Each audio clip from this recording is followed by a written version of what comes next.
of the thing. Nothing ever happened about it.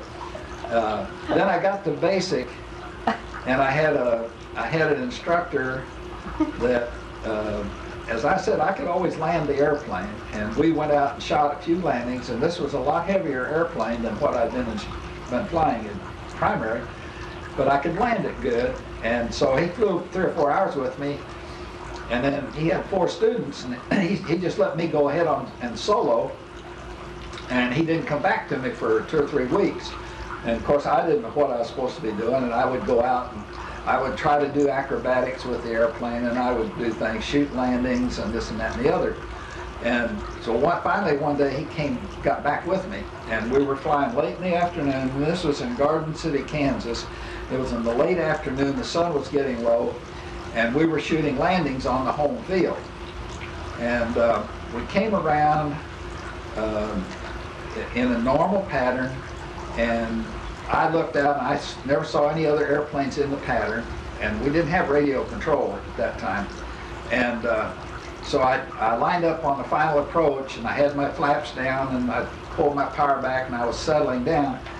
What neither one of us had seen was that another student had gone way, way out, and he was real low, and he was dragging it in under power, and he was coming in underneath us. Of course, we didn't see it, I didn't see it, he didn't see it. And I'm coming right down on top of this other airplane, and he sees me. I'm probably 20 feet above him, no farther than that. And he gave it full power and pulled out sideways. I heard the engine rev up when he gave it full power. We were that close. And so I gave mine power and pulled this way, and we probably didn't miss each other over 10 or 15 feet. Oh my gosh. And it scared my instructor so bad that he told me when we landed, he said, "I'm going to wash you out." And I shouldn't have said it, but I said, "Well, sir, you didn't see him any more than I did. You were just sitting there looking around." I said, I was flying the airplane. I didn't see him." He said, you're washed out." The way they did it back then was they gave you, when you flew with an instructor, he gave you either a yellow sheet or a pink sheet. If you got a pink slip, that was bad. If you got 3 pink slips in a row, then you went up for a test flight, for a check flight. And so next day he came out, he just wouldn't even talk to me. He just got in the airplane, I got in, cranked it up, flew around, shot some landings, came back in. He didn't tell me what to do. He gave me a pink slip. I said, well, he's going to wash me out for sure. Next day, same thing. Just flew around, did what I wanted to do, came back in and landed, gave me a pink slip. Third day, he happened to be a judge on, we had 2 auxiliary fields, and some of the instructors would fly to these auxiliary fields, and they would sit in the middle, and they would judge the landings as the students landed. And they had the double strips, so you could land one on each side of them, and one of them would judge one side, and the other one would judge the other side. So I went over there and I shot landings, and as I've said several times, I could land the airplane. When I went back to our home base, he came back in and turned in a pink slip for me because he said all my landings were bad. Well, it just happened the other instructor was there, and he had seen my landings, and they had all been, he had thought they were very good. So he thought there was something in the wind here. So the next day, they scheduled me for a check flight.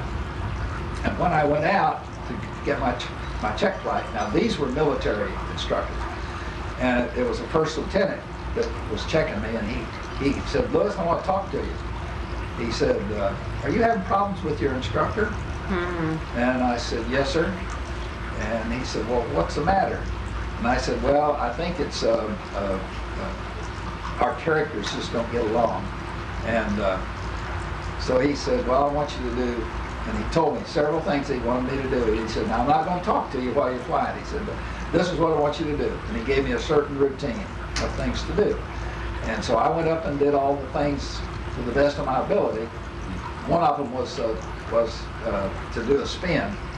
And we came back in and landed, and he came in and he said, "I'm going to give you another instructor because he said, your flying is good. He said, you don't do acrobatics very good. And I said, well, that's because I've never had any instruction in this airplane on acrobatics, and I'm still trying to do them like I did them in the PT-19 in primary.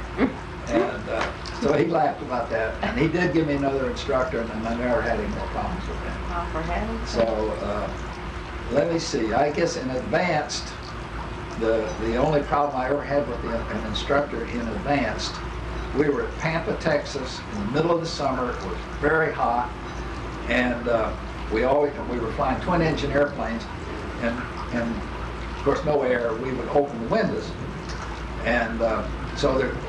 2 students would fly with 1 instructor, and the instructor would sit in the right seat. So I was not flying, I was standing behind watching them, and the student started going through the checklist, and when he came to landing gear, he reached over, and it was a switch, and he said that it was supposed to say up, or down, supposed to say down, because the landing gear was down. And he said down, and the instructor said, no, that's supposed to be up. And he reached over and pushed the switch up. Now, the way the landing gear worked was, even though you did that, there were solenoids on the shock absorbers, and as long as the weight of the engine was on the wheels, the gear wouldn't come up. But when the weight was off of those wheels, then the gear would come on up. And this was as a safety thing, so that just you wouldn't pull the gear up on the ground. Well, the student looked at him kind of funny, and I hadn't paid any attention, but I remember hearing all that. So anyway, we taxied out, and the student lined up with the runway and gave it full power, and as the plane started lifting up, it lifted up off of the shocks, and immediately the gear folds up, and I saw the student jump, and he said, something hit me in the face. And so the instructor reached over to put the gear up, and it was already up. He looked back, the gear was already up. And what had happened was the propeller had gone down and just ticked the concrete enough to throw a chip of concrete and hit the student in the face. And we immediately went back around and landed, and the concrete had chewed about that much off of both ends of the propeller. So God. that's kind of an accident you don't like to be in. No, so absolutely not. That's about all I've got on instructors. And then you talked about your Army Air Corps and the draft, and could we talk about your missions? How many missions you did, and okay, I think we ended up when I was in Wales, and that's where we landed the B-24. And this is what year? 44? This was in June of 1944, and we stayed there in Wales for probably a week. I don't have any real close memory on days, but we were there probably about a week, maybe 10 days, and then they sent us to Ireland. I have no idea why they sent us to Ireland, because they gave us absolutely no training. We were just over there, never left the base. How long were you at Wales, and when did you go to England, or to Wales, Ireland? Actually, you know, Wales is part of the British Isles, so it just adjoins England. And now Ireland, you have to go across a channel to get to Ireland, because it's a separate island.